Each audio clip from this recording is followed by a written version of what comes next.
नमस्कार, मैं हूं प्रवीण गौतम। लोकसभा चुनाव के दौरान पीएम मोदी अब तक कई टीवी चैनलों और न्यूज एजेंसियों को इंटरव्यू दे चुके हैं और हर इंटरव्यू के साथ उनकी टीआरपी कम होती जा रही है। कई लोग कहते हैं कि बहुत बोरिंग हो जाता है। सामने चाहे एक एंकर बैठा हो, 3 एंकर बैठे हो या 7 एंकर बैठे हों, कोई फर्क नहीं पड़ता, कोई काउंटर सवाल नहीं किया जाता। 1 घंटे के इंटरव्यू में सारे एंकर मिलाकर 3-4 मिनट बोलते हैं। उसके बाद पीएम मोदी रैली की तरह भाषण देते हैं इंटरव्यू में और देखना बहुत मुश्किल हो जाता है, बहुत बोरिंग हो जाता है। इसीलिए टीआरपी कम होती जा रही है। तो शायद सोचा गया होगा कि अब अगले इंटरव्यू में कुछ नया किया जाए। सुशांत सिन्हा और नाविका कुमार के साथ इंटरव्यू ऐसा हो गया। कई लोग सवाल उठा रहे हैं कि कोई पत्रकार प्रधानमंत्री का इंटरव्यू ले रहे थे या फिर टीवी सीरियल का कोई ड्रामा चल रहा है। इतना इमोशनल सीन हो गया, इस तरह के सवाल किए गए। एंकर क्या सवाल करते हैं कि आपको गालियां दी जाती है, आप कैसे सह लेते हैं। एक तरफ आप पर तानाशाही का आरोप लगाया जाता है, दूसरी तरफ आपको गालियां दी जाती हैं। फिर पीएम मोदी कहते हैं कि मेरी मां को भी गालियां दी गई। एंकर ये नहीं कहते कि आपकी मां को आखिरकार किसने गाली दी। मां के नाम पर कटाक्ष जरूर किया होगा जब आप कैमरा लेकर जाते हैं मां से मिलने, लेकिन गाली किसने दी, यह सवाल एंकर को पूछना चाहिए था। टीवी इंटरव्यू को और ज्यादा भावुक बनाने के लिए सुशांत सिन्हा सवाल करते हैं कि सर, यह पहला चुनाव है जब आपकी मां इस दुनिया में नहीं है। हर चुनाव के बाद आप उनके पैर छूने जाते हैं। यह सवाल सुनकर पीएम मोदी की आंखों में आंसू आ जाते हैं। पीएम मोदी कहते हैं कि अब तो मां गंगा ने ही मुझे गोद ले लिया है। यह सुनकर नाविका कुमार भी इमोशनल हो जाती हैं। नाविका कुमार की भी आंखें भर जाती हैं। सुशांत सिन्हा भी बेहद गमगीन नजर आते हैं।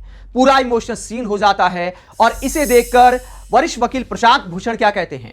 प्रशांत भूषण कहते हैं कि बेस्ट एक्टर के अवार्ड के लिए मुकाबला टाई हो गया है। कई लोग कहते हैं कि पीएम मोदी को देना चाहिए, तो कई लोग कहते हैं कि नाविका कुमार को देना चाहिए। दोस्तों, मतलब की बात यह है कि ऐसे पर्सनल सवालों का क्या मतलब बनता है। क्या ऐसे सवाल किए जाते हैं? प्रदेश के प्रधानमंत्री का अगर आप आज इंटरव्यू ले रहे हैं तो उनसे काउंटर सवाल करना चाहिए इलेक्टोरल बॉन्ड के मुद्दे पर।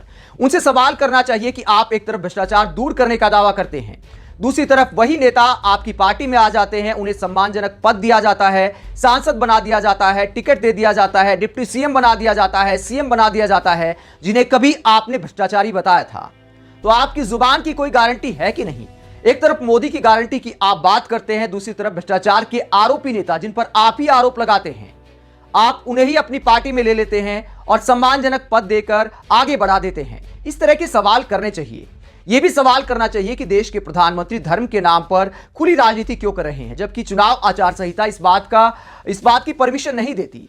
तो देश के मुद्दों पर सवाल करने की बजाय, प्रधानमंत्री के धर्म के नाम पर राजनीति करने को लेकर सवाल करने की बजाय ऐसे सवाल किए जाते हैं ताकि विपक्षी नेताओं को विलन साबित किया जा सके।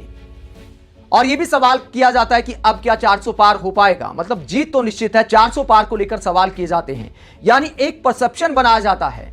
प्रज्वल रेवन्ना को लेकर सवाल करना चाहिए था। सुशांत सिन्हा को थोड़े दिन पहले आहत होकर सवाल किया था कि बीजेपी और कांग्रेस में अंतर क्या है, सब महिलाओं के नाम पर सिर्फ राजनीति करते हैं, तो प्रधानमंत्री से सवाल क्यों नहीं किया। क्या आपकी जानकारी भी नहीं था कि बीजेपी नेताओं ने चिट्ठी लिखी थी कि इनके बहुत सारे वीडियो सोशल मीडिया पर वायरल हैं, इनको टिकट ना दिया जाए। तो क्या प्रधानमंत्री की जानकारी में नहीं था? उसके बावजूद देश के प्रधानमंत्री प्रज्वल रेवन्ना के लिए वोट मांगने गए। ऐसे सवाल देश के प्रधानमंत्री से करने चाहिए अगर आप वाकई पत्रकारिता की पाठशाला चलाते हैं। आप इंटरव्यू में इस तरह के इमोशनल ड्रामा को लेकर क्या सोचते हैं, जहां एक तरह से विपक्षी नेताओं को विलन साबित करने की कोशिश की जाती है? कमेंट बॉक्स में अपनी राय जरूर दें। अगर आप हमारी पत्रकारिता को पसंद करते हैं तो थैंक्स के ऑप्शन का इस्तेमाल करें, वीडियो को लाइक करें, चैनल को सब्सक्राइब करें। नमस्कार।